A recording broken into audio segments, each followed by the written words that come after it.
Mhm. Keep it still. I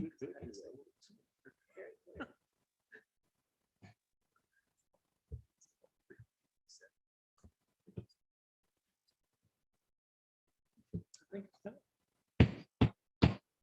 I'd like to call the meeting of the Highlands Town Board for May 27th to order and welcome everyone. And at this time, would you please join me in a moment of silence?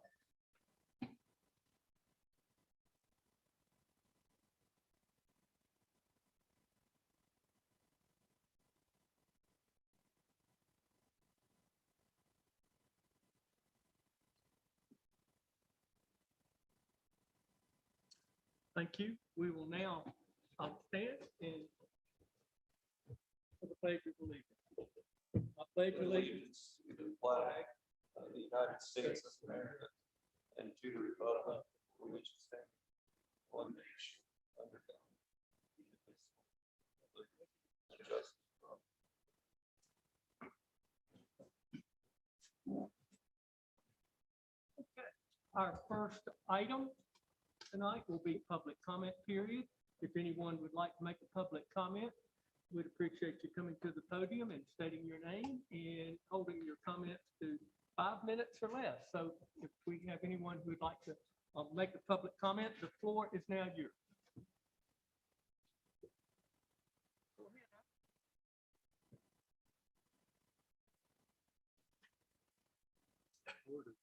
To record it, it would be best.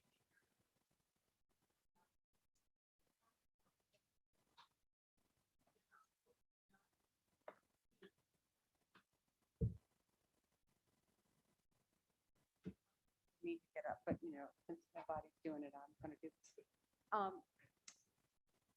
As usual, I hate the thought of paving roads, and I know that we plan to pave Upper and Lower Lake roads, which you can't fight City Hall as far as I'm concerned. But I would like to make a thought or a suggestion is that, as we all know, the town is getting more and more people. Everyone's concerned about climate, et cetera, et cetera. More pavement makes more heat. You all know how I am about trees.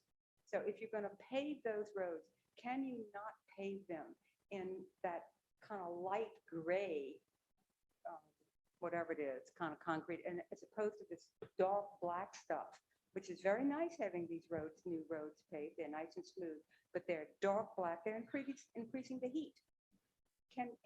Some of the roads around here are not that thick black color. They're kind of a gray thing. That's all I want to say. If you have to pave them, can you not do it like that? It won't be so. Thank you. Would anyone else like to make a public comment at this time?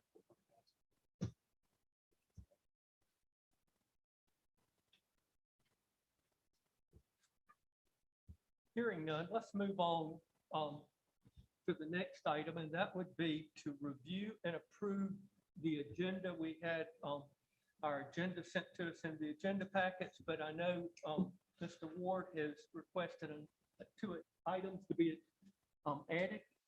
Mr. Ward, would you explain to us the 2 items? Yes, if we could add under number 14, the approval to receive the American Rescue Plan funds, and 15, approval to open a new account with the North Carolina Capital Trust for the housing of these APR funds. Okay. Do we have any other changes to the agenda?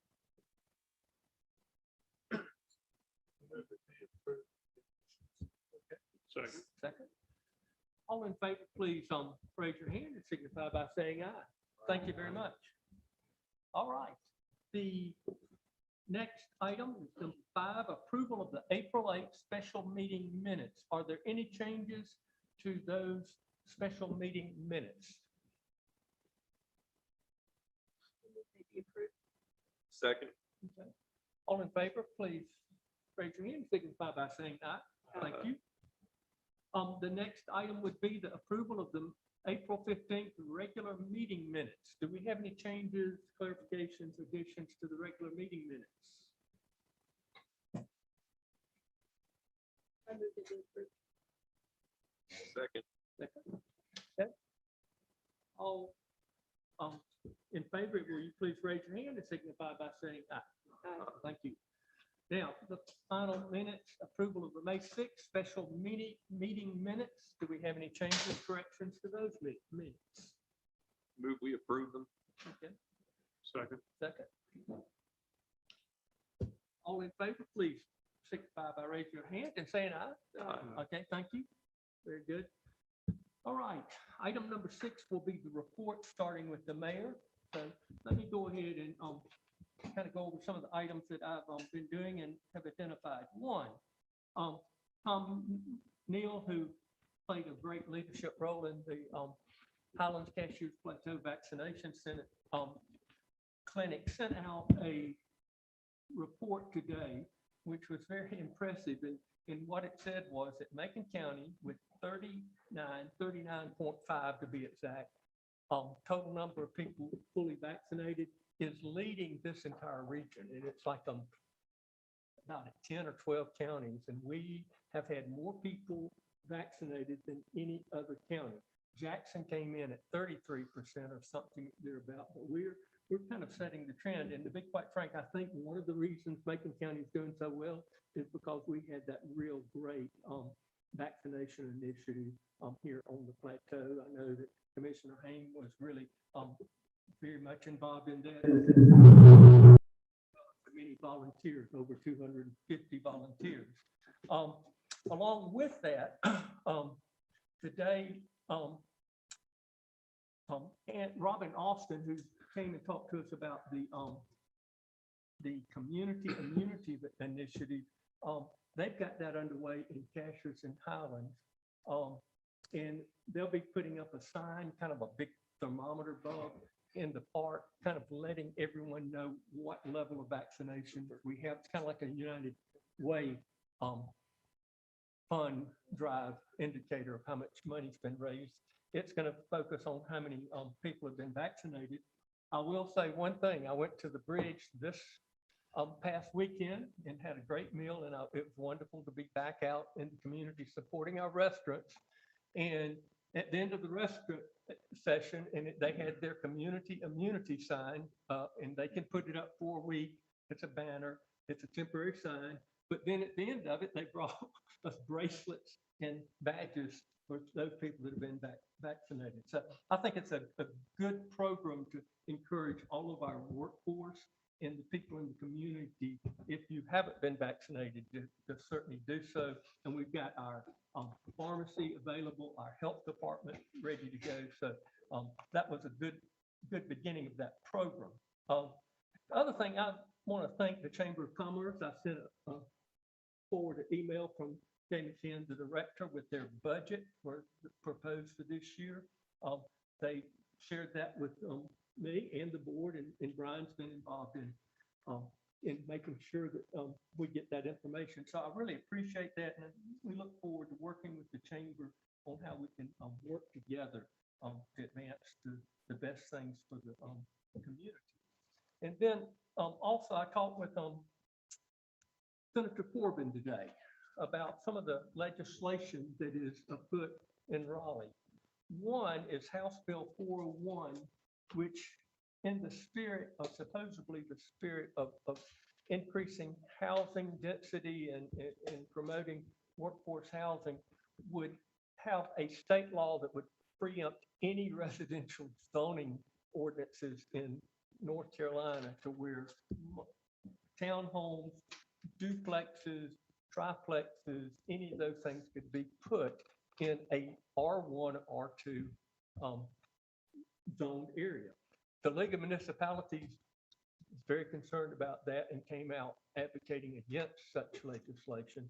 I'd sent information to both of our representatives that I thought it was a terrible idea to preempt zoning that boards of communities decide on based on what the people and the voters want. I talked to Representative Corbin today, and we both agree, and I've been tracking this, that bill is dead for this session. It has been caught up in the transfer rules or something, and it's not going anywhere. There's another bill, though. It's House Bill 827, And I'm not going to go into the complexities of it, but there was a piece of legislation in 2019 that had kind of a vague reference that towns could not impose registration limitations on short-term rentals, VRBO, Airbnb. Wilmington passed some regulations and registration, and a Superior Court judge of North Carolina ruled against the town and said they could not do that based on this past law. The Wilmington has taken it to the North Carolina Court of Appeals, saying that old law in 2009 just applied to regular ordinances, but their ordinances apply to zoning. The state legislature heard this, or some people in the legislature did, and they now have modified that original 2019 piece of legislation to include zoning, about 7 more words. The news accounts and the kind of the take by legal people is if that passes and the governor signs it, it would really prohibit towns and communities passing any kind of ordinances on short-term rentals, VRBO and so forth. So I told Representative Corbin how I felt, and I feel like most people in our community that vote would feel that those kind of restrictions coming from the state would not be welcome. And I hope that he will vote, not to modify that 2019 law. But, you never know what's going to happen in Raleigh. And then finally, I wanted to ask Chief Holland to come up and give us a briefing. She has been working with Josh and I and the Macon County Probation Office on a program to help us maybe address some of the problems of litter and trash on the highway. So Chief, give us a brief report of where we are.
Thank you so much.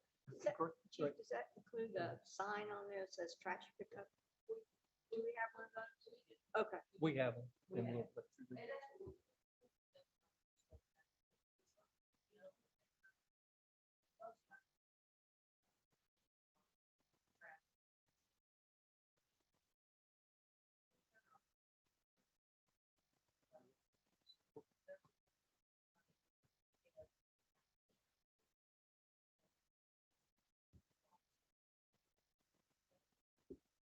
Thank you, Chief. Appreciate it. Okay, our next item would be reports by commissioners. Do any of the commissioners have a report on committees or? Mayor, I wanted to thank the police chief. I got a call one Saturday night about a loud party disturbing the whole neighborhood, and she is very aggressively enforcing disturbing the peace. And Okay. so people can have quiet of enjoyment of their homes. And she should be commended for doing that. Good. I wanted to ask the town manager, I know we were gonna cut back on Saturday collection of cardboard. It seems to me that it's getting piling up on Sundays, and I just wanted to look at that and see if maybe we need a second container at the Civic Center or something. I don't know what the answer is. And I did want to update you, there are 25 openings at the hospital on the website today.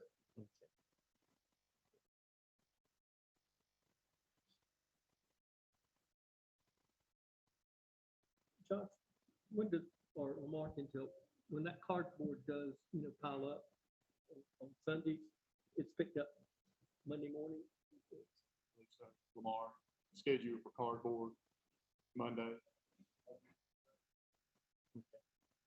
If you find that the rec mark is probably not.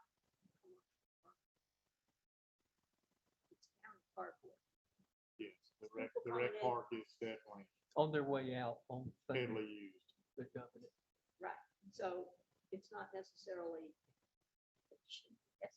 our problem. It is our problem, but it is people coming in town from outside, bringing their cardboard because they don't want to go to Buck Creek or Rich Gap. All right, do we have any other updates or reports by the commissioner? Okay, our town manager, Josh Ward, your report. An update on the road paving. We were hoping to get completion at the end of last week or the first of this week. They have run into a snag with the lack of available haulers. With all the paving projects being led at one time, the independent truckers, they don't have enough of all the asphalt. They were struggling down on 28. They finally got 28 finished. And again, we're supposed to be here at the end of last week, first this week to finish up 64 to Buck Creek and back. But as you see, they didn't get to it. They're supposed to be here on Tuesday to start that project back and to finish up next week. In the meantime, if you've seen it out there, the milled area, there's some water valves are sticking up very high yesterday. We contacted DOT and they come back up and mark those with some high vis paint because they're afraid motorcycle hit those and they're definitely wrecked. So that helps a lot. Give an update on the piping of the ditch line along Laurel Street alley that we had talked about. In order to move our alley over, the state was unable to issue us a permit for that because of some issues with the Clean Water Act. And the state was not prepared to issue permitting on that. We did talk with or exchange some emails with the chairman of the Environmental Management Commission in Raleigh, and they listened to the issue last month and approved some temporary rules last week to be able to permit these similar types of what they call non-isolated wetland impacts. And so I talked to the state person out of the Asheville office that we would be dealing with today, and they have got some draft, I guess, permitting requirements that they're going to be looking at. So hopefully in the next month, we'll be able to apply for a permit for that. Lamar and I will be working with them. She wanted to know today what the size of the impact was of that wetland. So we're going to get back with her and see how long the process might take. Because if you heard, John LaPoli actually bought the old funeral home and wants to develop that. He'll need to be using all that parking lot that back there behind the building. And so we'll definitely need to move that alley over. So that's what we're working toward. And Lamar has a plan to do that. So the permit comes first, and that's what we've been waiting on now for about 6 months. So it's like we're to that point where we're going to be able to get something approved. That's a question about that. Yes, sir. I think you said that it's non-jurisdiction. With It's Army just Corps, right. with Army Corps of Engineers, yes. And according to the North Carolina Water Quality Division, it's a non-isolated wetland. It's how they view it.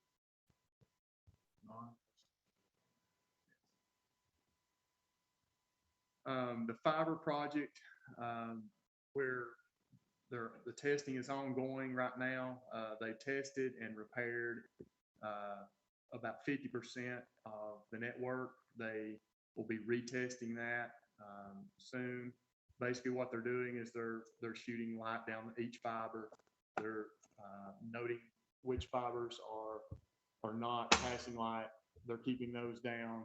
They tested the entire network. They're coming back and actually fixing each fiber that's not working. So they're in the process of that. They're 50% complete on that.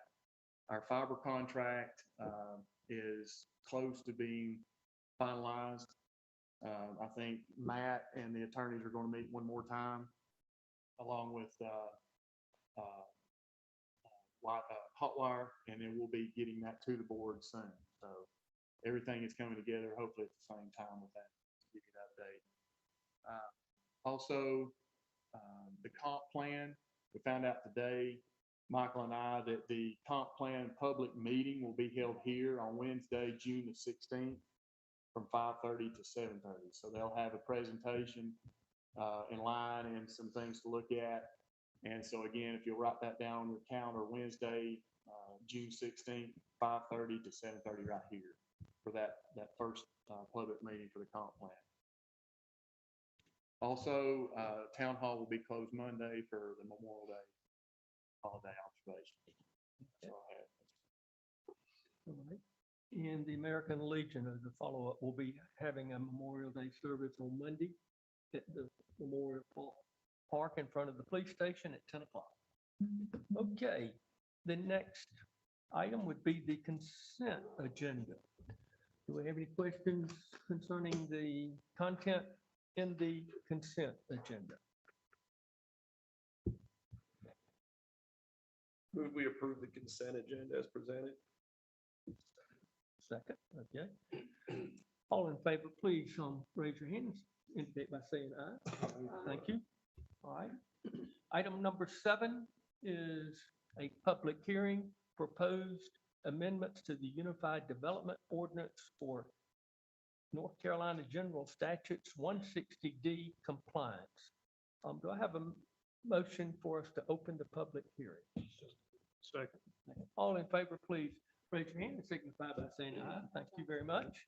We now have an open public hearing, and our assistant planner, Michael Mathis, will now provide staff comments and recommendations. In 2019, the North Carolina General Assembly adopted the long-debated complete reorganization of its planning and development regulation statutes. Originally introduced as Senate Bill 422 and House Bill 448, the legislation was adopted as Part 2 of SL 2019-111.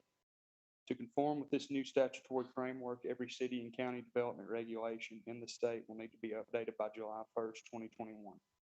The new Chapter 160D consolidates the previous county enabling statutes and the city enabling statute into a single unified new chapter. The Planning Board reviewed these amendments on March 22nd and recommended approval. And I do want to note that yesterday evening, I met with Commissioner Patterson to discuss some issues with the 160D ordinance amendments, While reviewing the agenda, Commissioner Patterson found some grammatical errors, duplicate definitions, formatting issues, and a spelling error. The first concern can be found on page 167 and 168 of the agenda packet. Item I, voting, is a similar ordinance as to what is stated on page 169, Article C, which is voting at hearings. To correct this, Article I will be removed from the ordinance amendments, all but the GS 160D-109D reference, which will be inserted in Article C. The next concern is on page 168 of the agenda packet. Item K, judicial review, is a similar ordinance as to what is stated on page 169, Article F, which is appeals. Specifically, Article F is a more in-depth definition that describes the appeals process as stated in GS 160D-1405D. To correct this issue, item K will be removed from the ordinance amendments. The next concern is on page 197 of the agenda packet. Item B, which is permit choice, is already defined on page 186, Article 4.7.2.2, permit choice. To correct the issue, item B will be removed from the ordinance amendments. I do want to note that when removing these duplicate items, it will slightly alter the format of each referenced section. Specifically, on page 197, vested rights, which in the agenda is Article C, will now be Article B.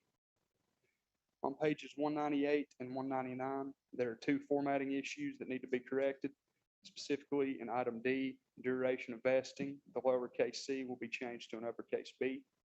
In item E, multiple permits for development projects, the lowercase d will be changed to an uppercase C. The parentheses will be removed from each letter. On page 214 of the agenda packet, the word petitioner will be made plural by adding an S in parentheses at the end of the word. I think this is addressed 3 times in that ordinance. At the bottom of page 218, there's a spelling error in what was submitted. Specifically, we will be changing the to they. And lastly, on page 200, item J doesn't state the definitions for development permit, and land development regulations. Instead, it specifies the chapter in the state statute where you can find these definitions. To assist the community and staff, it is recommended that we place the exact definitions as stated in GS 143-755E in our ordinance.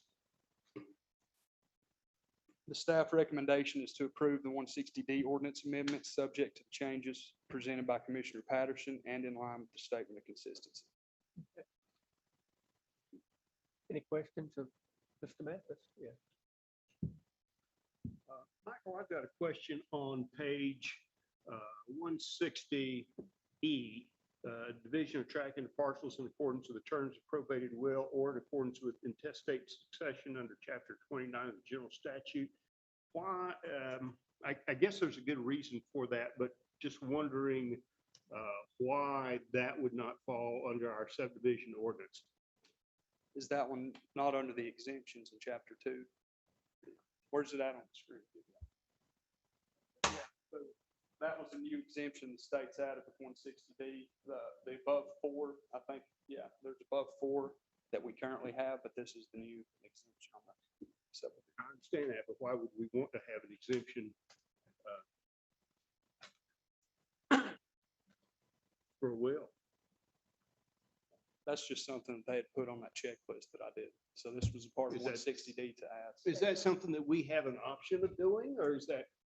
No, according to that checklist, it was a must.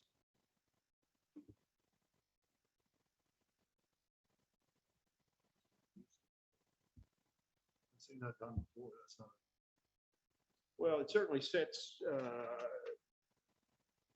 not necessarily a precedent, but, you know, if you want to, you got a parcel of land and you want to cut it up and the town won't let you, you just put it in your will. When you die, they cut it up. Right? Right. There you go. My That's understanding. about dumber than dirt, as far as I'm concerned. You have to die though. Well, maybe you do have to die, but you certainly get around the subdivision ordinance Yeah, but, by putting it in your will. a family member who's gonna inherit it, a 90-year-old guy making change his will to put it subdivided in his will, bang, suddenly I'm where I wanted to be, but I couldn't. And it doesn't even have to say anything. Getting back, Yeah. is You that give it to something that we have Exactly. done, or is that something that the state statute tells us? we Yeah, have to that do? is a state requirement. It's a state, so it's no. Like it's like, like the mayor says, you never know what's going on in Raleigh. That's true. And I'll call up Representative Corbin and let him know there's a loophole there. that needs Let to him be- know that's pretty huge as far as I'm concerned, being in the real So, no, estate business. He might. And if he says that, tell him to call me. But, and this does bring up the whole issue that I know some people really pull their hair out, and that is, we're a Dillon's rural state, and when the state passes this enabling legislation, we have to follow that, or we're out on a limb, so to speak. So, okay. Any other questions or comments before I open it up to the public for their comments? Thank you, Michael. Now I will open the floor to anyone who would like to come up and make a public comment.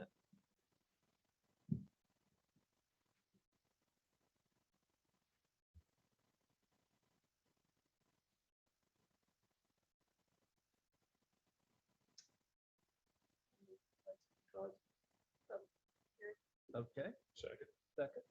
All in favor of closing the public hearings, please raise your hand, and signify by saying aye. Thank you very much. And now we come to item E, the council action. I have a motion to approve the changes. Each one of those has a ordinance on the top of those. Did we decide we could do that, do them all at once, or do we have to do them? We can do them all at once. Yeah, so talking, Gibby, that was how she formatted it, so we can do all those at once.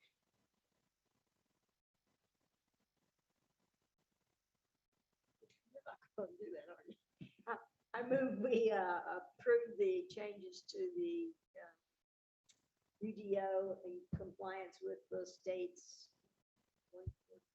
160D Okay. All right. that have been presented. We have some that's presented. Okay. Oh, and then statement of consistency with our land use. I'll second that motion. Second. Do we have any further discussion? Hearing none, all in favor, please raise your hand and signify by saying aye. Thank you. All right. Item number 8, public hearing proposed zoning map amendments converting existing conditional use districts to conditional zoning for Ncgs 160D compliance. Do I have a motion to open the public hearing? So moved. Second. Second. All in favor, please indicate by raising your hand and saying aye. Okay. I'm curious, how did both vote last time? He Did vote voted, yes or no? Did vote yes or no? he voted yes. We did. I wasn't sure. I couldn't see. All right. He just was slow moving his hand. Okay. All right. So, first item would be staff comments. With the implementation of NCGS 160D, the state is requiring all cities and counties to eliminate conditional use zoning districts. Also, the state is requiring that all existing conditional use districts convert to conditional zoning districts.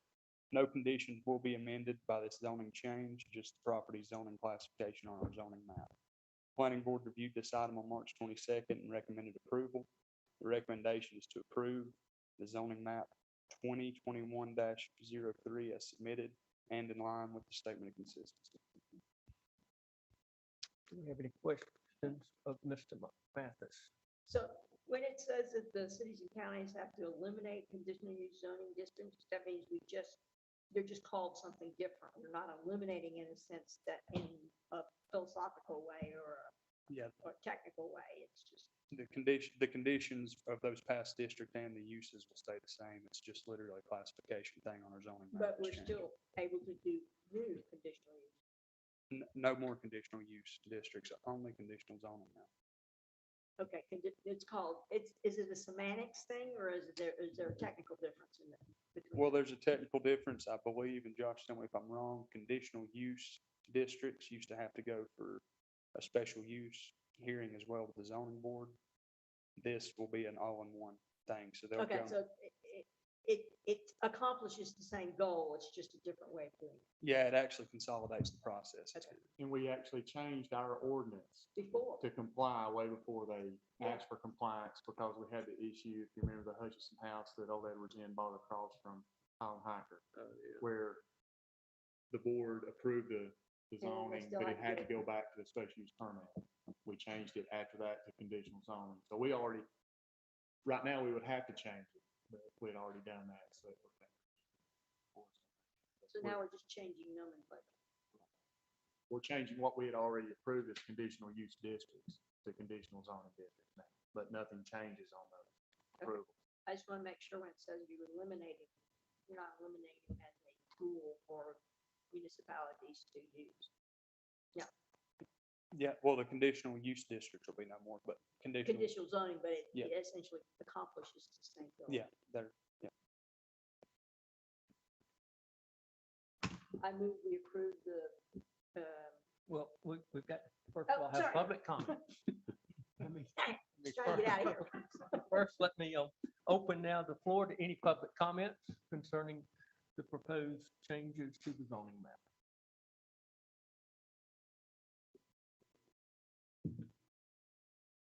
Hearing none, I will now entertain a motion to close the public hearing.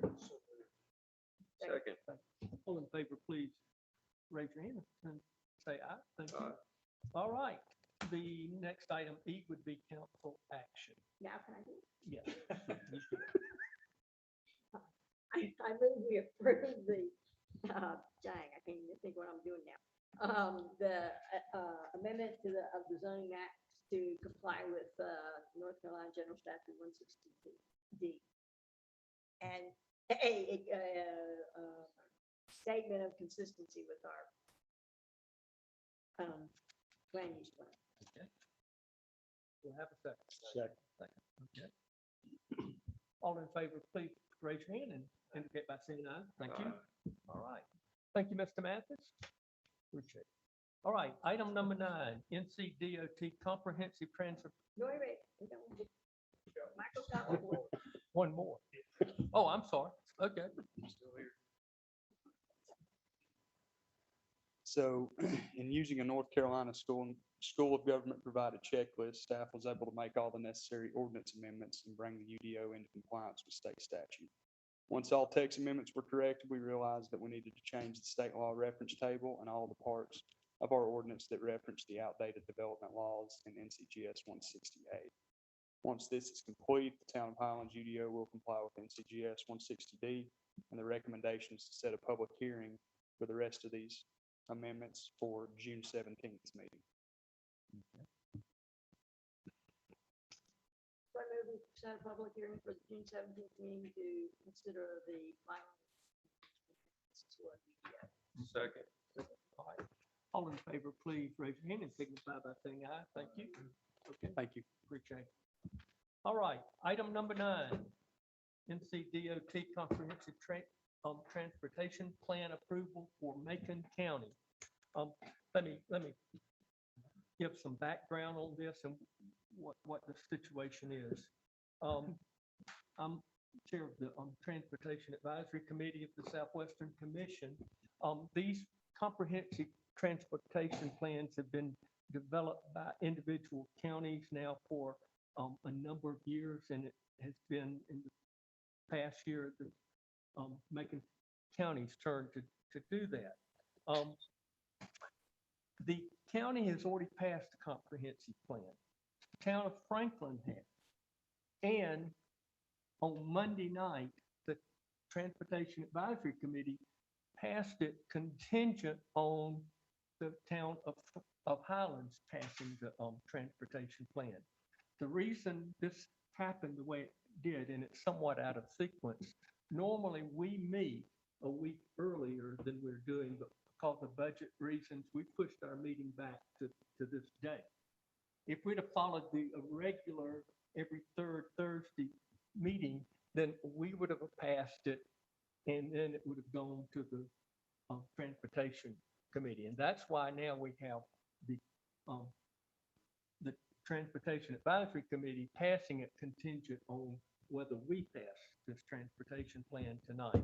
So we have Rose Bogus of the Southwestern Commission, who is here to make a presentation on the transportation plan, and I'm going to turn this over to Rose at this time. She's by way of Zoom.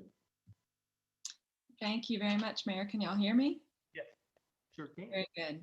And let's see, it looks like I cannot share my screen, and that's okay. You've received the CTP in your packet. I don't really have a presentation. I just was gonna I think I might be able to do that, Rose. Okay, either way. We have two screens, and I think one will help the plan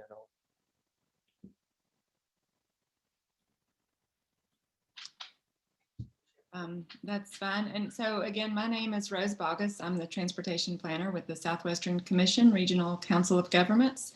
And also have joining us tonight, Roger Castillo with the North Carolina Department of Transportation, Transportation Planning Division. And so we are really excited to be wrapping up this plan. It's been a wonderful collaborative process between the county and both towns and the DOT and the commission. And also we've had a steering committee made up of a diverse group of representatives from across the county, featuring your very own Michael Mathis. These steering committee members put in a lot of hard work. They poured over tons of data and maps. They looked at environmental resources, crash data, traffic projections, population projections, bicyclist destinations, on and on and on. And we also put out 2 public surveys.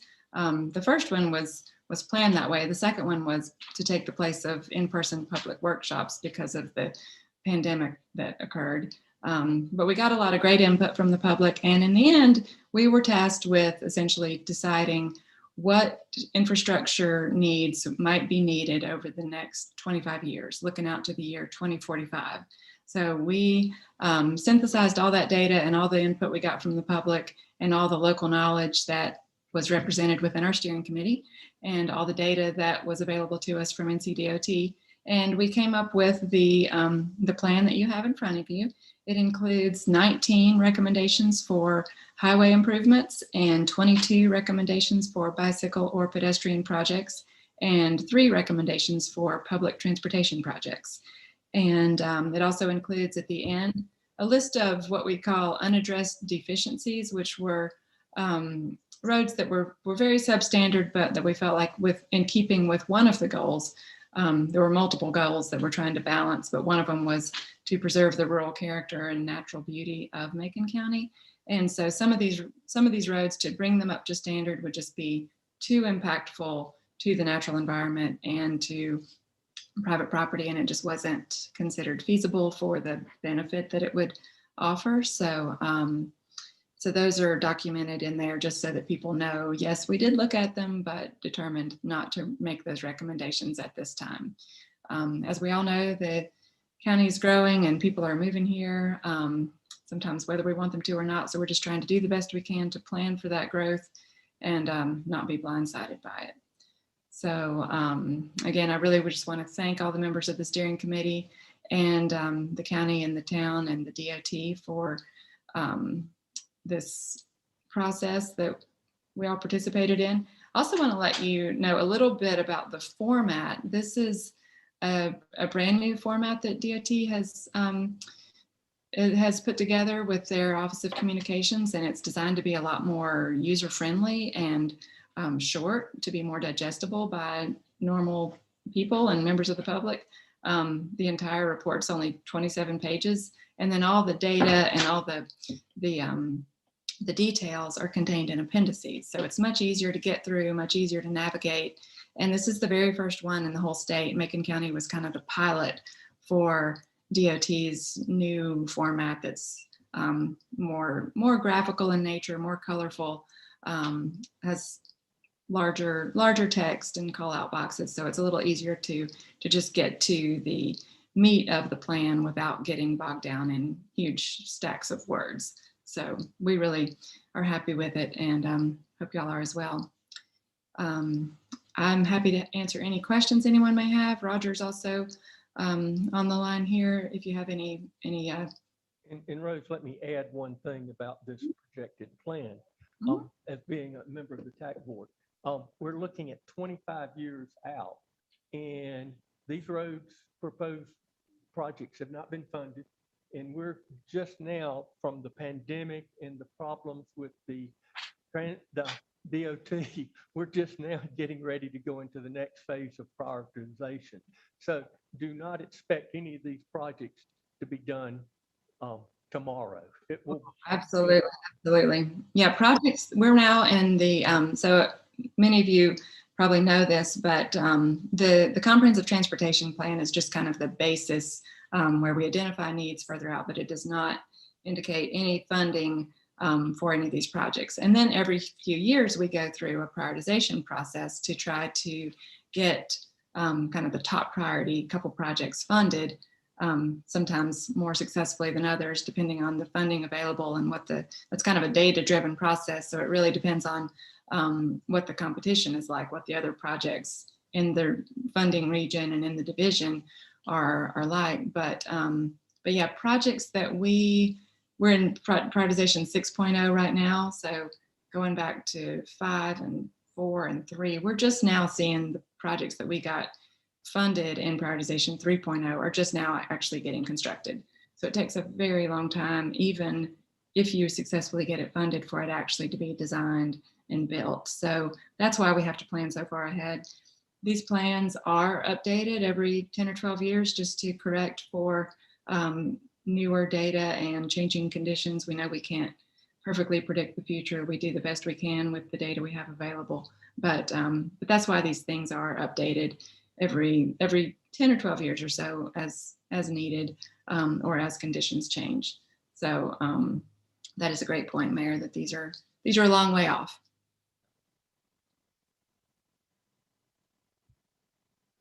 Any questions, Rose? Two questions.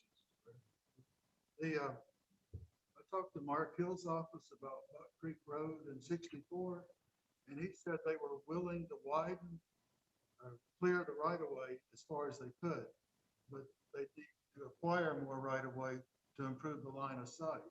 And I see you're planning to improve that intersection and that turning lane. I was just wondering if we could go ahead and at least get the right of way so the highway department could clear and improve the line of sight. That'd be minimal expense. That's a maintenance Right. issue. But they've got to acquire the right of way anyway. The maintenance is done all they can without more right of way. And I was just wondering if y'all could look at that. Well, and that would be kind of with the Buck Creek improvement. That would be that part of that process. I will say this, being on this transportation advisory board now for almost 8 years. And I know Ronnie Bill of the Macon County Commission, we have tried to make that a priority of improvement over the years. And here's what happens. We say it's really critical. And then the DOT people will come out and do number counting on the road and all these kind of things and say, well, you just don't have that much traffic here to justify, just moving up on the priority list. But we try to say, but you don't understand. If there's a truck accident or something on the Gorge Road, Buck Creek becomes a thoroughfare. But Right. it's hard to get, that through to some of the folks that are making that decision. It'd be minimal, what I'm talking about, just the requirement right away. And then I wanted to ask if y'all looked at Dry Falls down there. You know how that backs up so good. Oh, I didn't hear that. Can you repeat that? Dry Falls, the Dry Falls issue, about The parking. DOT, that's really a Forest Service Right, issue right, too. Yeah. right. That's a big problem. And again, most of these projects take some kind of significant funding. Unless the right of way is donated, there's really no source of funds to acquire that right of way without having it go through prioritization, unless it can be again, right now is not the best time because funds are so short right now. There used to be a fund for smaller projects that were considered kind of low cost but high benefit, and those funds are currently stalled out, but they're supposed to get going again. But yeah, something like that, the right of way is a lot of times the big issue. If people want to donate the right of way, then that can make it go faster. But for the small division managed projects, those are a lot harder to do than they used to be because of this data-driven process. There's a lot more needs everywhere than there is money, so it is a challenge. Well, I just like to say, I like the new format. Easy to see, I could figure it out. Seems to be good to me. Absolutely. Yeah, I agree. Not many people want to read hundreds and hundreds of words on long-range transportation planning, except for me, of course.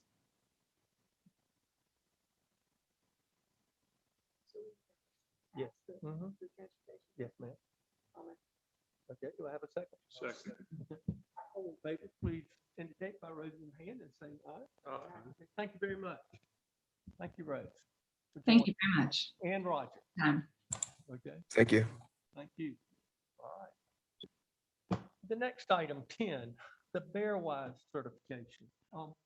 Commissioner Haynes and Commissioner Patterson and I had a committee meeting with the Bear Task Force volunteer folk and Ashley Hobbs of the North Carolina Wildlife Resources.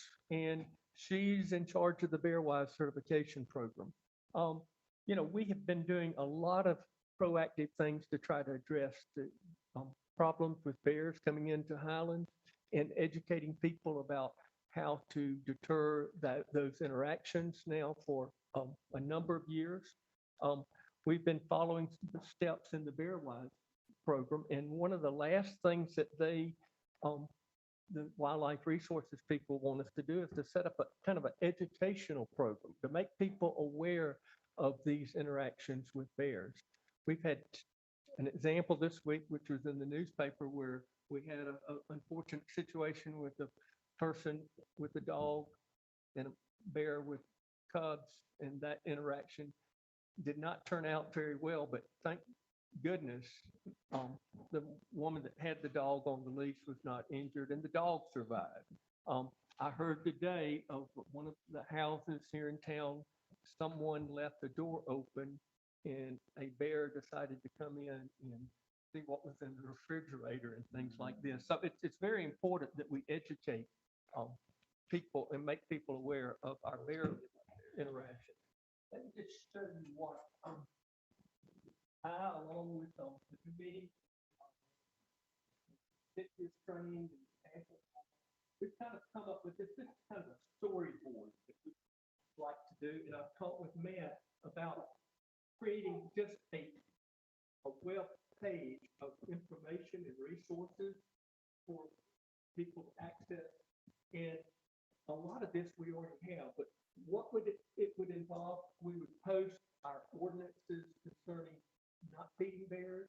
It would also involve, the roll cart toters that are required that are bad bear resistance. We have all of that information there. And then we would link everything to bear wide basics, safety, and so forth. And our partner with this would be the volunteers of the Bear Task Force in trying to get out information. They're working with the wildlife people, and the wildlife people are paid money for them to make videos on their awareness and so forth. And they've got a lot of good ideas. And Commissioner Patterson suggested some good ideas about how we can make people more aware of how we should be interacting with the bears. The other thing that Matt pointed out is we already have on our site kind of a bear tracking button, and people have been using it. You can see these little black spots on the map where people say, we saw bears here and there and so forth. And some people even put pictures on it and so forth. Ashley Hobbs has suggested that we create a system where if someone has an encounter and they post it here, they could then, yes, there you go. They could then simply give a phone number or email address privately, wouldn't be broadcast to the on our website. But then the Bear Task Force people working with Matt, there would be a system where they could access it, and then they could contact the people, not the town, but the volunteers of the Bear Task Force would contact these folks and ask if they needed any kind of information about how to, improve their situation where they don't attract bears. But also, we've had Officer McCall, our code enforcement officer, working with the wildlife people, the Bear Task Force people, and with our wildlife committee that we had. And she would play an important role in helping people also understand what they need to be doing to minimize those kind of interactions. So what I would like for the board to do tonight would be just to formally have a motion that we will partner with the Bear Task Force volunteers to provide educational resources for the community, and we'll be able to do the web page and the identifying places where people can get assistance if they need it. Amy and Mark, is that pretty much what we kind of covered? We never did really formally, not with the Bear Task Force. No, we discussed it, but we never took a vote. Oh, okay. Okay, so that would be the next step. And the other thing that Ashley Hobbs, who's been working with us, says that once we get this in place, we become the first bear-wise certified city in North Carolina.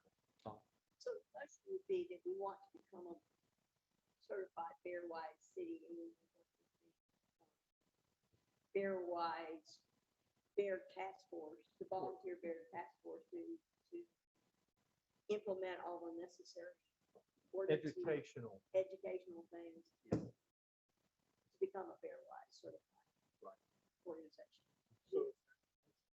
I think it is. Well, I think that's what he's asking. Yes. We'll be the first one in North Carolina. Yes. Okay. Any further discussion? Hearing none. All in favor, please raise your hand, signify by saying aye. Thank you.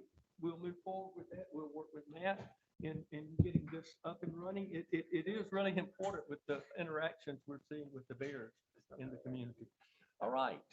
The next item on the agenda, the 3rd Street elevated walkway removal proposal. Mark and John Cannon.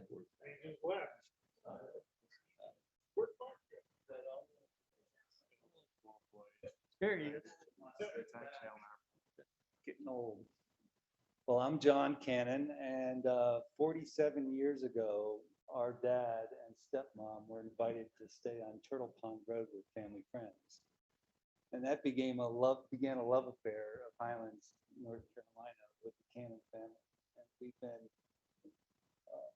very grateful to be a part of this community. And I know my dad was a larger part than Mark and I ever were, but we're hope to carry on his legacy of, he saw Highlands as not only a refuge, but a place of great opportunity to enjoy God's beautiful creation, but also to have a economic benefit to our family. And both of those have taken place. I remember our first house in Cold Springs, there was a bank, grassy bank right across the street, and I'd go over there at night and just lay there, look up at the stars, and it was just magical. And it's always been that way. And I'm very thankful that I can be back, not under circumstances I wanted. Our dad unfortunately passed away in November unexpectedly from an inoperable brain tumor.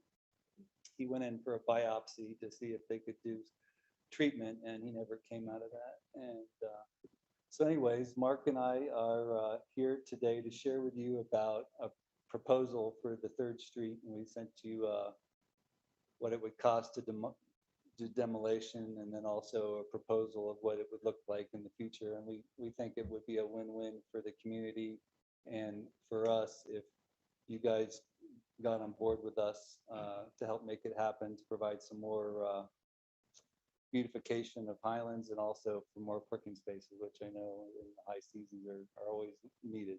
So I'll give you my little big brother.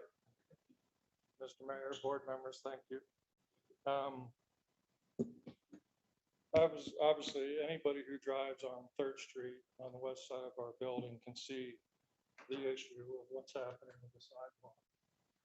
I believe my dad had addressed the town back in the mid-'80s when they built the building about putting in the sidewalk on the west side of our building. Well, as you can see, the pictures, the sidewalk here is decaying rather than nice. It could become quite dangerous.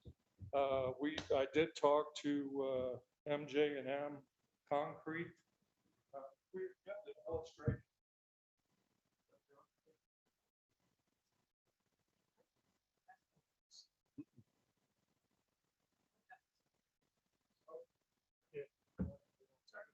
Does everybody have you have the illustration of what the architect did? No, sorry. Oh, okay. Well, I have a couple.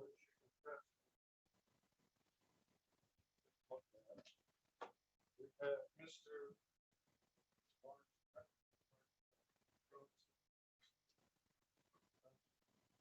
Basically, what we want to do, we thought about taking placing it. Obviously, there's some issue with water coming down the side of our building off the roof from 4 downspouts, and it's deteriorating the sidewalk. And so I thought I had to benefit the town is that we remove the sidewalk altogether. We had an estimate from JM Concrete, poured walls, and they gave us about just under $20,000 to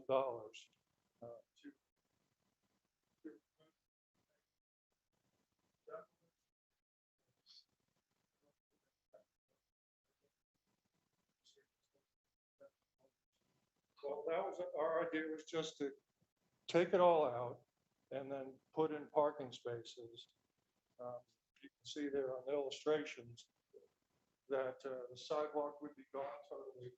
We'd have a buffer of the up on the front side of the building, Main Street, where we put a plant down the side. But that would be a buffer for the people who would be walking the sidewalks and stuff. But as you come around from Main Street and turn on the 3rd, you'd have approximately 5 parking spaces at a diagonal. From the building out to where the line is, there's about 17 feet, which I measured the sidewalk to the parking spaces on Main Street, and approximately from the sidewalk to the end of the parking spaces was 17 feet. So we believe we could fit in 5 parking spaces on the Main Street down the side, and then also approximately about 50 feet or so. So trucks that are packages not only to our building and the commercial spots in our building, but for wherever else in town they need to rent it. So we would propose that the town would take up the cost on this, as well as directing how they want it designed. as well as not only taking out the sidewalk, out of the building, but if you go back to the picture of the building.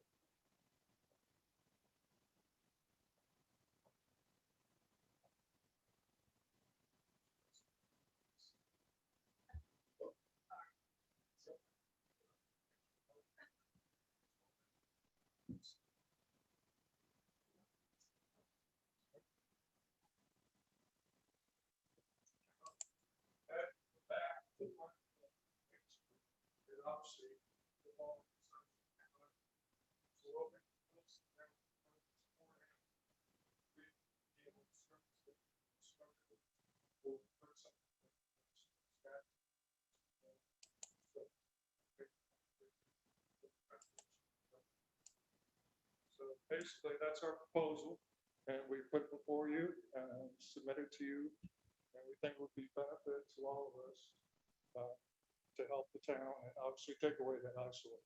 So are you asking us to pay for the? No. Yes. I would ask the town if they would, because I'm not sure exactly if there's any documentation back in the history of when this sidewalk was proposed by my father of the actual ownership of the sidewalk.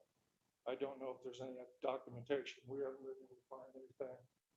So we think it would be benefit to both of us to remove the sidewalk since it's an eyesore as well as a danger.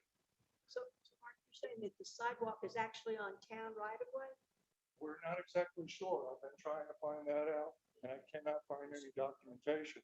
From what I looked, I went down to courthouse, and it looks like from the aerial above, it shows that our side of our building here is actually.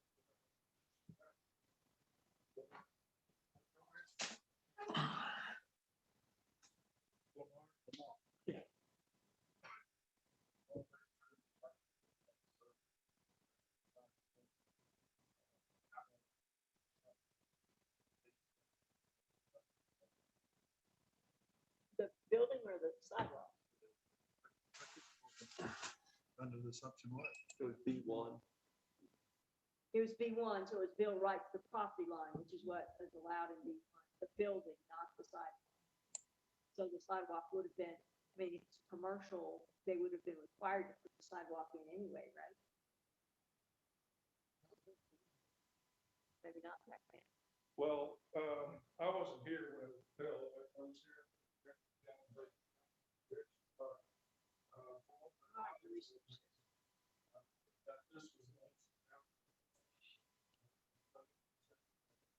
documented, but he had originally at the height, barely, they better remember that. Height, he sold people. But it's effective in bringing them.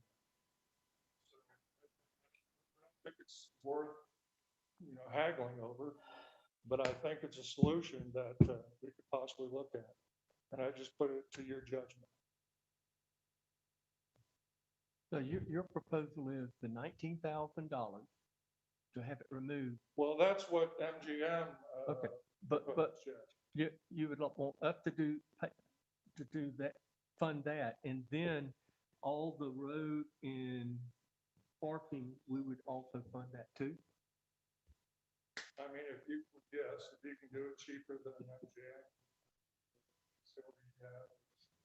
I think the first thing we need to do is find out where all the corners are and who all that belongs to. So we need to do a little research. Figure out what it is, but So I did want to dispute it. we don't know. Yeah, I was just looking for a solution. If we have any right to that sidewalk, I am.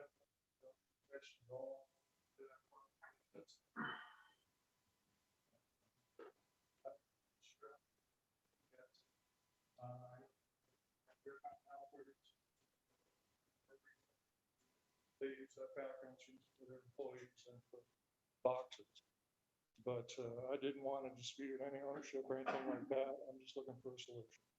And so I think it would, I know parking spaces are a premium. I know. My parking space here.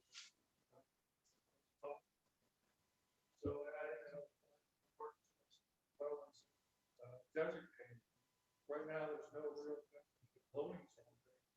I know that they've been using it. Gas trucks and different trucks, but this would give us a designated loading zone.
So, If, and this, I guess it may be too preliminary, if the sidewalk, if your property line does indeed end at the building, back up, if your property ends at the sidewalk, where the building meets the sidewalk? you mean? no, where the sidewalk meets the asphalt, yes. If your property does indeed go that far, would you be willing to deed the distance of the current sidewalk to the town? Yes, I believe so.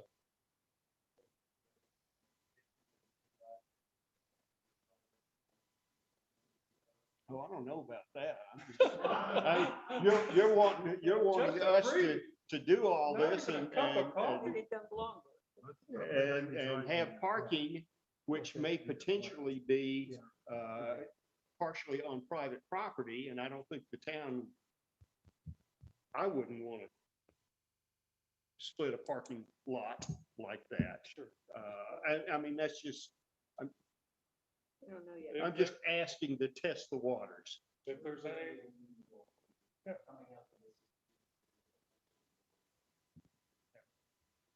Going back to what Commissioner Patterson said, I think we need some more information. Yeah, need a lot of that.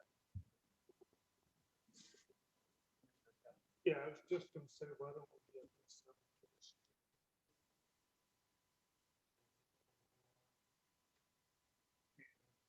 Figure out where the line is really. Okay, we get more.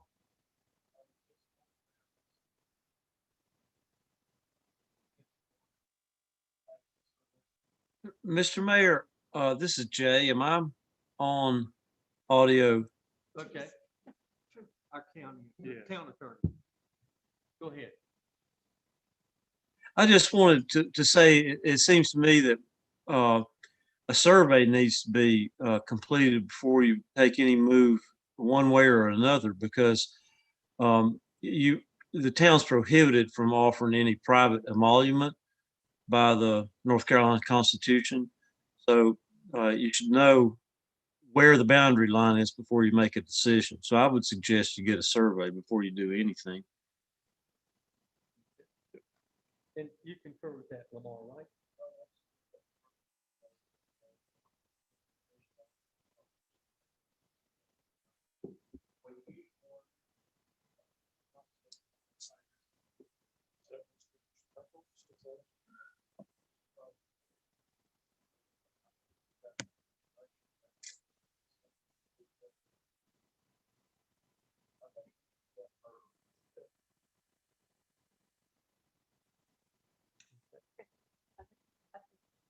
I guess the board will. Lamar, Bring that in the together. survey. Okay. Thank you, appreciate it. Okay.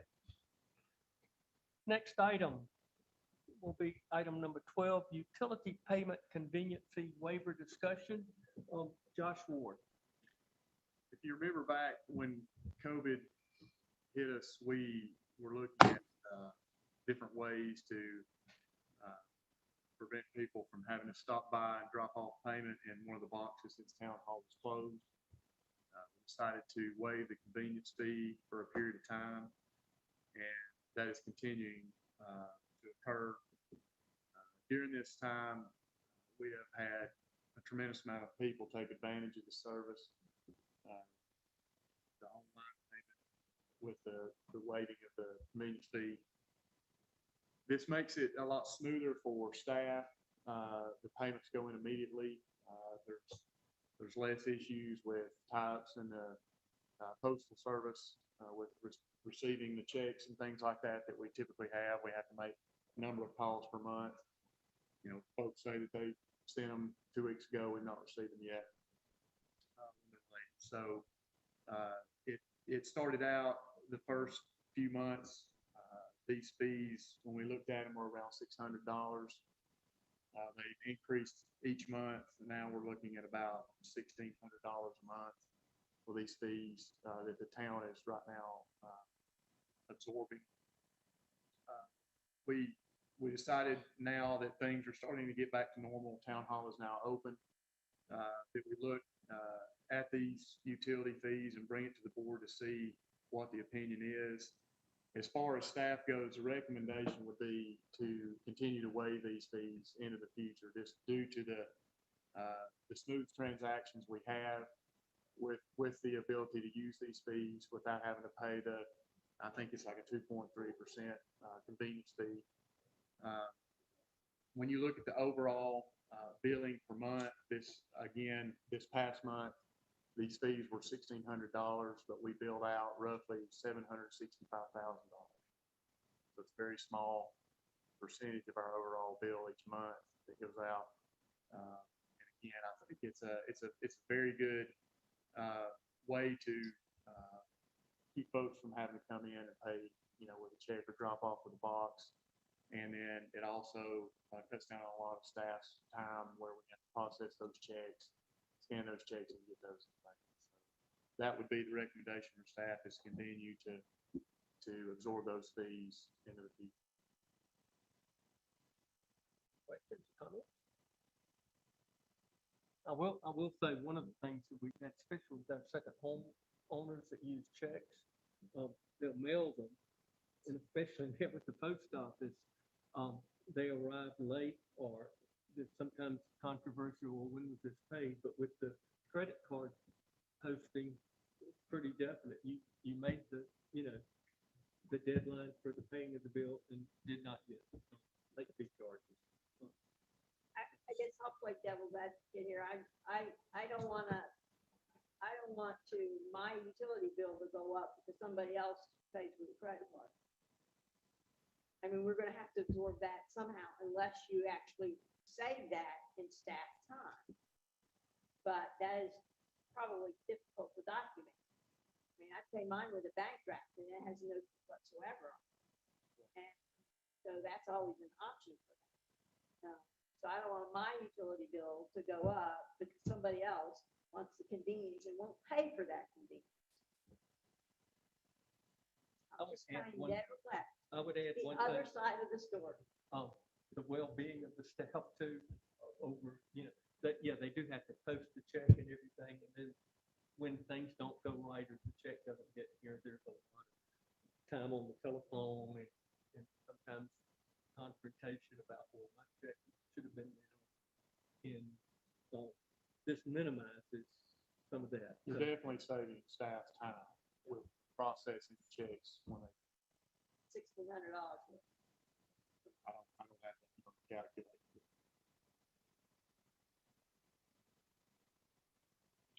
And put converse with those kind of shortfalls every month, put that much pressure on us at the I don't know, but I'm saying that is, we base our utility fees on what it takes to run the utility. Somehow we're, we $25,000, $50,000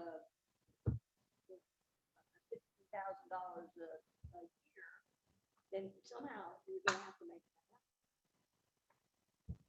That's Josh, there's the auditor, if there's a problem.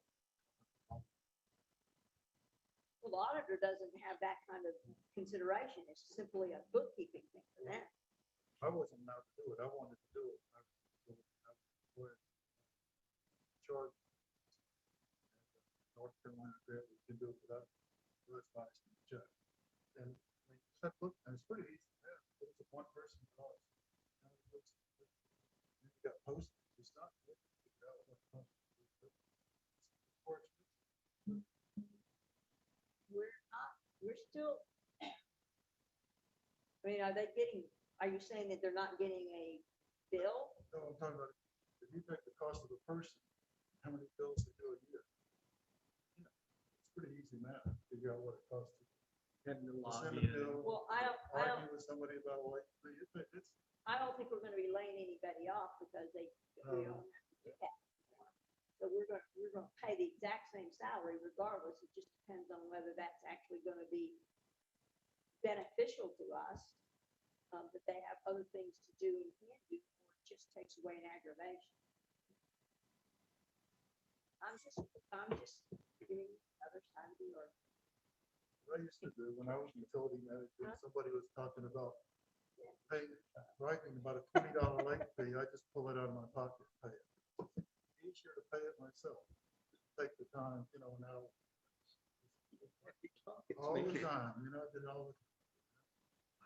Josh, can we not negotiate with the bank as far as the percentage rates are concerned? It's a third party that handles that, and that is something we could definitely do. Okay. So We what's could the definitely go and percentage ask rate? them about that. I don't have the exact percent. I think it's like 2.3. Gibby, do you happen to know that? I think it's around 2.3%. But yes, that's something that we could do. We could contact them to see if they would negotiate that. Is that a provider that we're able to seek out, or does that kind of come with the program? Or how do we wind up with these people? It's a third party. I know there's a lot of different ones to choose from out there. So that would be something that we could. I So think we do have the option of, if they don't want to lower the rate, we can go somewhere else. Merchant service.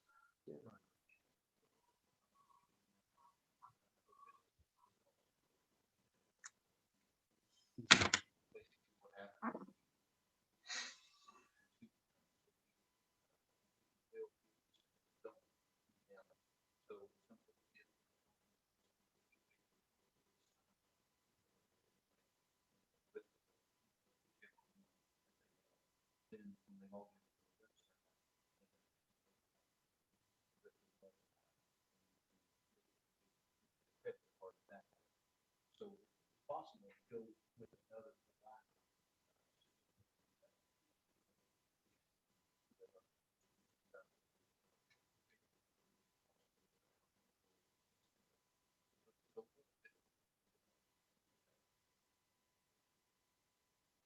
It's like in-house package deal.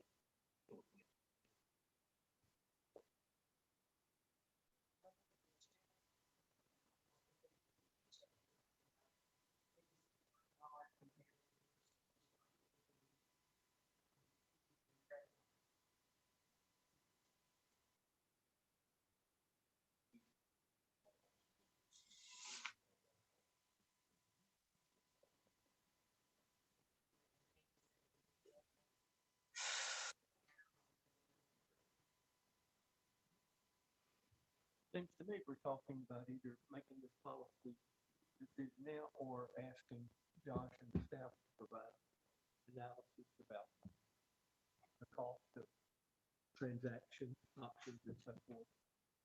I'd like more analysis on it. Yeah, I think we had some options. Okay. Maybe you could sign up for electronic billing and only costs us something to send the bill, right? So Judge, I think the consensus is that we need to do some more analysis and then come back to the board. Is that right?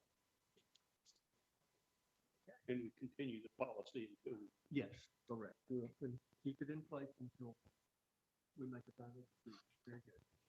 All right. Number 13, Commissioner contacts on website discussion. I know Commissioner Haynes has had some concerns about the contact on the website and email addresses and so forth, and I thought that we needed to just have a board discussion about this particular issue. And, you know, I throw the floor open right now. I will say this, I use the mayor's email for all my official business. I have three accounts. I've got a business account for my father, which is dismal, but I have it. And then I have a personal email, which I have, you know, my friends and family, and then I have the mayor at Highlands, Ncgs.org, and I try to always, you know, funnel all the email traffic related to the town on that website. And I have never deleted anything on that on that email address in 7 years, except if I get something like from Nigeria wanting me to wire bank money. I think it's maybe a bug, and I do not open and delete. But you know, that's what I've done. On my telephone, I answer telephones on the town thing, but I do give out my telephone number, and people call me on the telephone. But I just wanted to put out what are the concerns, Commissioner Haynes, you might want to express your concerns and what's the feeling of the board. I had someone, a trusted source, try to hack into my personal email. So it stopped. And then haven't been able to access the town. Apparently, Josh has started a problem. We tried to send a message to the website. None of us got our messages for a couple of months. I got one when Matt fixed it, but my preference is not to use the town email system. My wife sent me several messages to my, I wasn't able to get them, and I just rather have my personal email address. Critical with anybody or anything. Email source. Posted on the website. I write on it on my phone. Mark, help me understand. I heard what you just said. You had, you want your personal email Exactly like the mayor of Franklin. He has his personal email on the address. town website, Yes, sir. As a contact. but because you had someone that tried to hack your Commissioner Hine account. I don't know that for sure. I know someone tried to hack my personal account, and I know I was not able to get the town email since early in March. And apparently there was a technical problem where the messages, you know how you could go on the website and send a message Yeah. to, apparently those weren't coming through for some period of time, and we don't know where they are. And I just want to have a reliable email address. So if someone sends me a message, like they did this week, I know. They said they were going to go to the town site. I said, here's my card, just send it. I just want to make sure I get the message. But you basically don't want an official commissioner town email address. We have been able to get my messages for several months, and I just want to make sure I get a message. But wait, through the email or through the club, through the system? Correct. But you can put, for example, I could put under my picture, contact me at Mayor Highlands, Tennessee, and people will be able to send it there. The other thing, going to the contact us, where you send it, that was the problem. Right, Matt?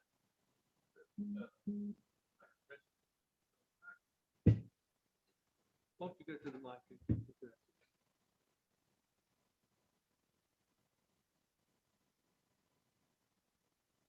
that? Commissioner Hayne actually did uncover a legitimate bug in the website. The, sometime during the changeover from HTTP to HTTPS, there was a bug in the site.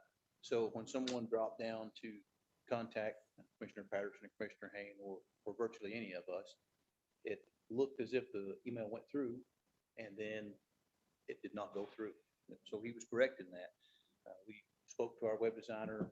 They fixed the error with an outside company and it works now, but he's correct, it did not. What the contact page is for is actually to shield your emails from internet spiders.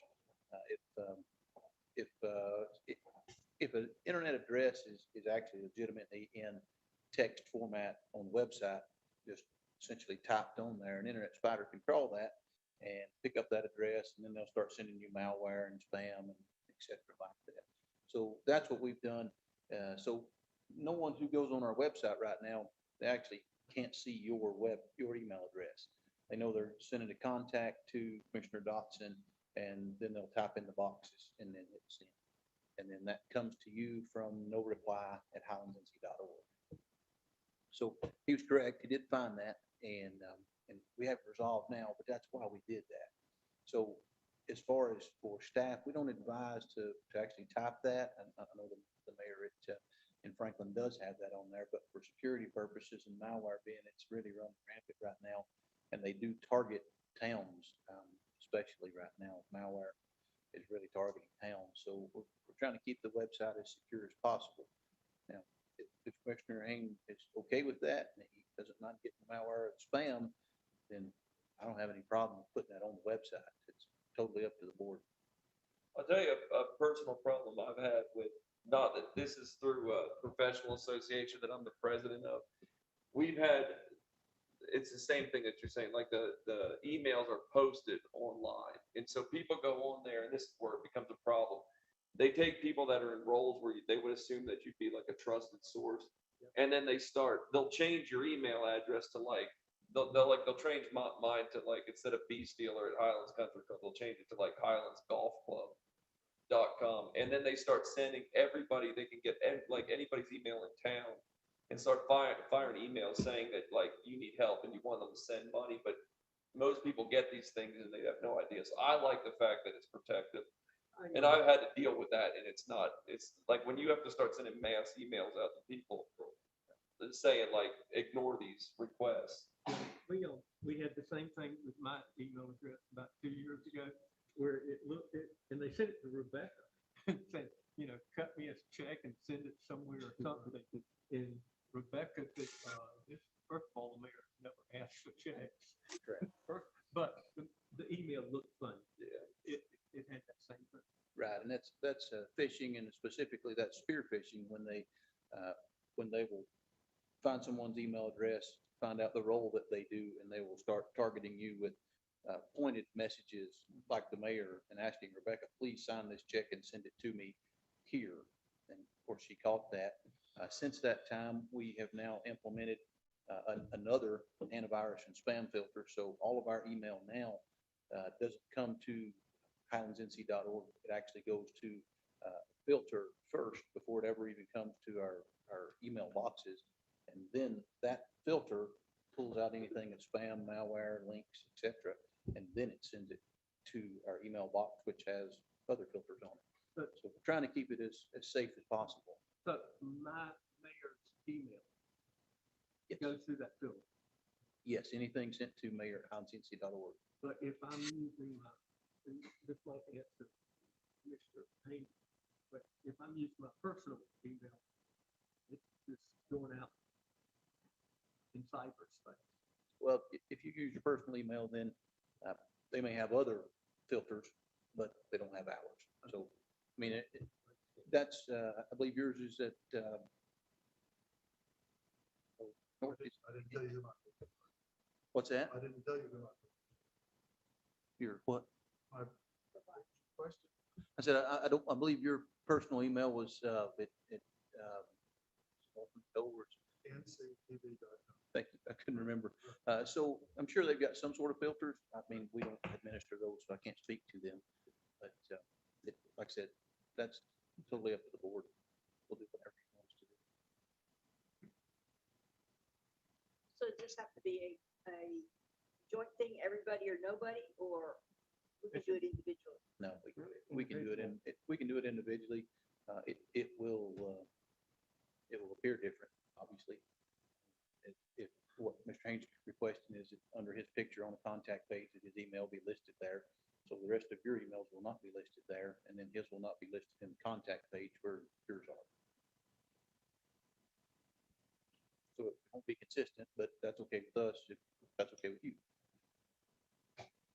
Why do we have a email form submission rather than, is it for the town to keep track of emails, messages coming in, rather than just a hot link under each name?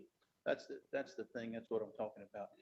That actually submits through, we don't have a track of it, Right. but it just submits straight on through. So Yeah, essentially you hit it in your email client, it pops up and you send the email.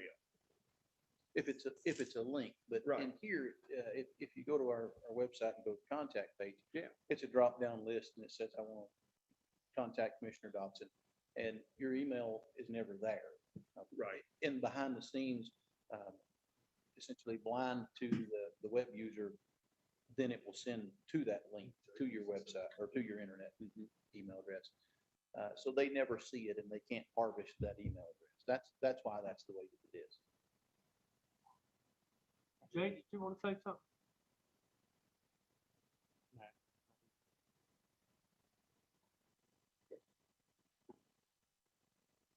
That's all I'm asking for, is put my email address under my name, because I wasn't able to get the town email for about 2 months. That's all. And going back to my original question, if I were to have my mayor's email under my photograph and my telephone number and everything, it still would go through our filters. It'll still go through the spam filter. It'll just allow an internet spider to harvest your email address. If I were to put my personal email, I'd be dependent on filters that my personal Yeah. email account. Correct. provides. But again, though, the filters don't do anything when somebody's just ripping the email address. Right. If it's actually a legitimate person doing Yeah. spearfishing, then the filter won't catch it. So you would need to be careful, especially of all of us. If you don't want- No, I'm serious, because that's where they're gonna come from. They're gonna pick your email first. Yeah. Like, these aren't local people doing this, is people like in other countries doing it. So I wouldn't put my personal email. I wouldn't put any email in here. It's up to the board. I like mine confidential.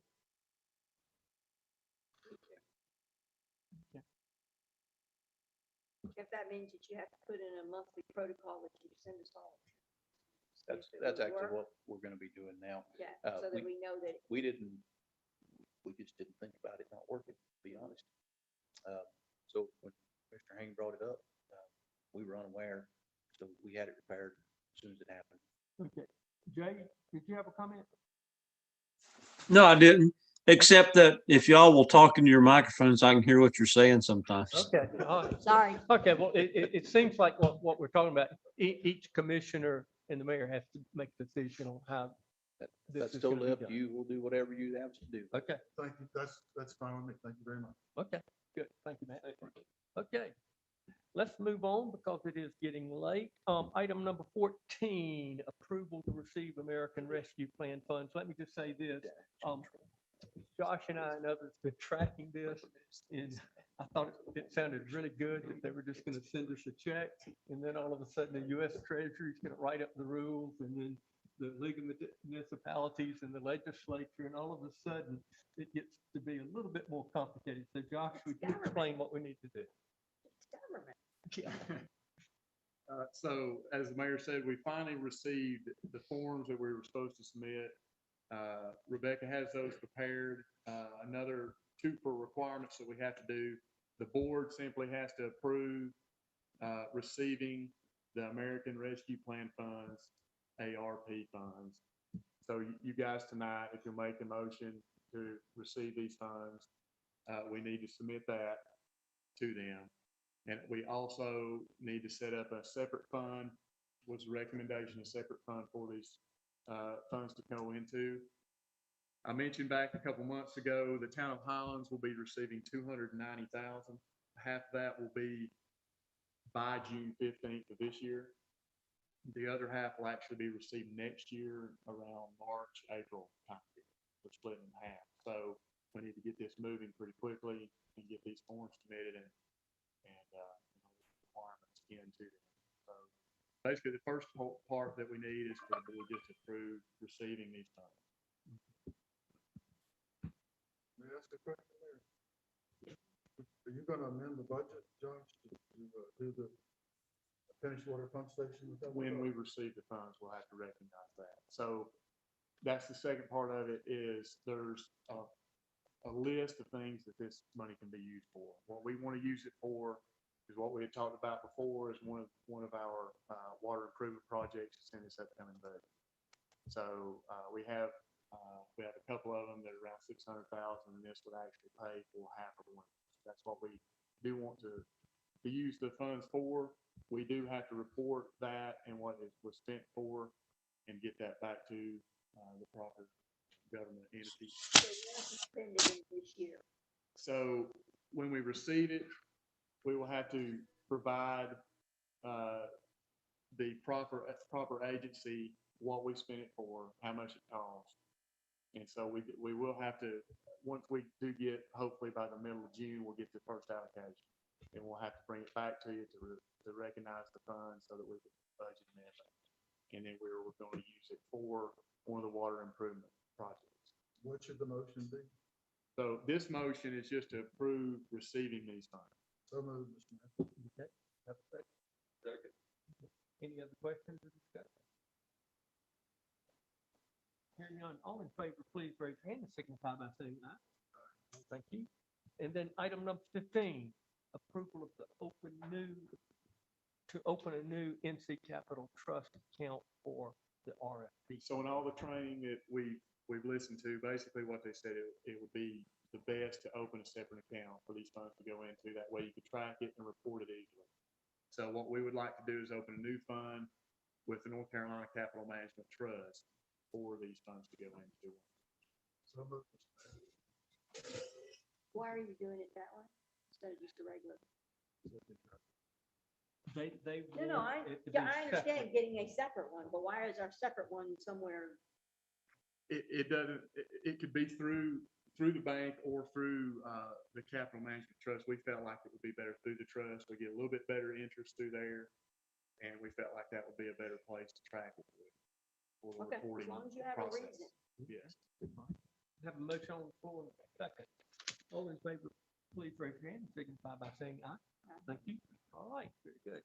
Item number 16, FY 2021-22 budget presentation. Mr. Ward.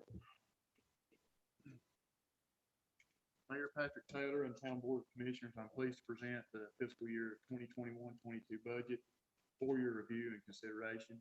As required by the General Statutes of North Carolina, the Local Government Budget and Fiscal Control Act, the revenues and expenditures presented within this budget are balanced. In order to present a balanced budget, it is necessary to appropriate $1,897,434.75 from the undesignated general fund balance and $391,178 from the electric fund balance. These funds were used to offset capital project deficits and debt service within several departments. All the funds are self-supporting and require no outside fund transfers to operate, with the exception of the sanitation department, where there is a $47,850 shortfall. The current general fund balance is approximately $3.8 million. The current general fund reserve balance is approximately $4.9 million. And the current electric reserve fund balance is approximately $5.3 million. The budget highlights as presented, the overall fiscal year 2021-22 budget has revenues and expenditures totaling $28,468,209.50. The ad valorem property tax remains the same at 15.65 cents per $100 valuation. The tax rate does include a cent and a half earmark for street paving projects, which is scheduled to sunset June 30th of 2023. The valuations are determined by the Macon and Jackson County Tax Departments. The rate is based on an approximate valuation of $1,856,000,000 and at an estimated collection rate of 98%. The Highlands Volunteer Fire Department tax rate will remain 3 cents per $100 valuation. The current town of Highlands charges for water, sewer, electric, and sanitation services remains unchanged. The local option sales tax distribution is projected to remain strong. The proposed budget does include a 3% cost of living adjustment for employees. The proposed budget includes a 9.5% decrease in employee health insurance premiums with the move to Blue Cross Blue Shield NC. The total expenditures for all funds are split between the individual funds as follows. General fund, $6,935,728. General fund, capital projects funds, $8,638,258.50. Scholarship fund, $51,500. Fire and rescue special revenue fund, $1,153,353. Cemetery fund, $65,500. Water enterprise fund, $1,964,430. Sewer enterprise fund, $971,262. Capital projects funds, $1,363,350. Sanitation enterprise fund, $787,850. Electric enterprise fund, $6,531,978. Total expenditures, $28,463,209.50. The general fund, total expenditures for fiscal year 2021-22. General fund balance is $6,935,728. These funds are split between the individual departments and funds as listed below. Governing body, $31,600. Administration, $1,483,878. Planning and zoning, $74,450. MISGIS, $527,950. MISGIS fiber, $132,750. Police department, $1,648,000. Street department, $1,704,600. Public buildings, $95,200. Parks and Rec, $921,150. Recreation pool, $273,250. Recreation ice rink, $42,900. Total expenditure, $6,935,728. The enterprise funds, the town of Highlands operates the following enterprise funds: water, sewer, sanitation, and electric. The water fund, total expenditures for fiscal year 2021-22. Water utility enterprise fund is $1,964,430. The total capital for the water utility enterprise fund is $1,630,000, including $360,000 for departmental capital items and $1,270,000 reflected in within the capital projects fund for the Morewood Waterline Improvement Project and the high service replacement pump variable flow devices. The current town of Highlands water rates remain unchanged. Sewer fund, total expenditures for the fiscal year 2021-22. Sewer utility enterprise fund is $971,262. The capital for the sewer utility enterprise fund is $169,000. The current town of Highlands sewer rates remain unchanged. Electric fund, the total expenditure for the fiscal year 2021-22. Electric enterprise fund is $6,531,978. In order to present a balanced budget across all funds, it is necessary to appropriate $391,178 from the electric fund balance to fund the water fund capital projects and cover deficits within the sanitation department. The current town of Highlands electric rates remain unchanged. Sanitation fund, the total expenditure for the fiscal year 2021-22 sanitation enterprise fund is $787,850.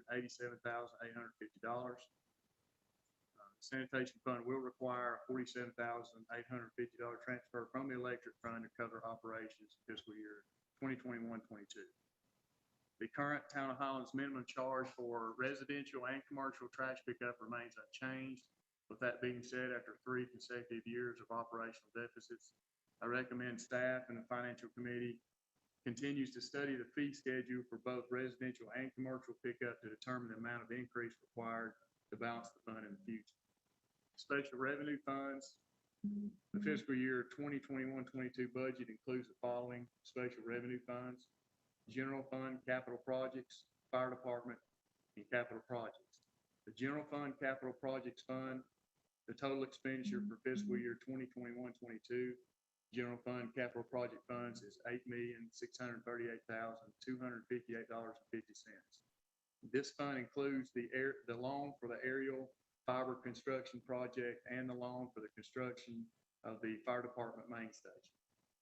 The fire department fund, the total expenditure for the fiscal year 2021-22 fire department fund is $1,153,353. The Highlands Volunteer Fire Department provides service to the town of Highlands and portions of the unincorporated areas of Macon and Jackson counties.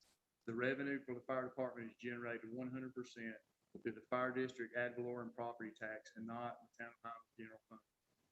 The Highlands Volunteer Fire Department tax rate remains 3 cents per $100 valuation. Capital Projects Fund, total expenditures for fiscal year 2021-22 capital projects funds is $1,363,350 and includes the following fund transfers: general fund, $15,698,